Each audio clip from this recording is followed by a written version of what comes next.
Siyempre, hinugasan muna natin itong ating prawn at yan, tinanggal ko yung sa may, ayan, gitna. Ayan, yung, siyempre, alam niyo yung tae niya, yun. Then, hugasan natin yung mabuti. Anyway, nahugasan ko na yan ng salt din. And then, minarinate ko ito ng konting salt, light sauce, seasoning powder, at konting sugar. Kaya, ganyan yung itsura niya. So, yan.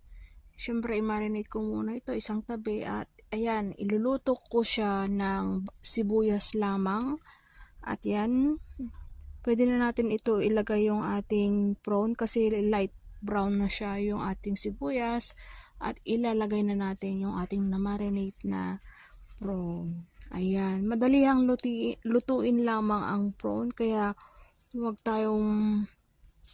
nating lutuin ito na masyado kasi nga is maging makunat. Makuna yung ating prawn kapag matagal yan na niluto. Kaya yan, lalagyan ko ito ng sili dahil yan naman yung favorite nilang flavor. At ang tawag dito is yung sambal chili. Kaya ayan, kung sangkutsa ko muna siya and then bago ko lalagyan ito ng chili. At yan nga, gisa-gisa muna natin yan at pwede nang lagyan na ito ng chili kasi alam na ninyo, madali ang lutuin nga ito, sabi ko nga, 'di ba? Kaya nga is ilagay na natin yung sili. Depende yan kung how much yung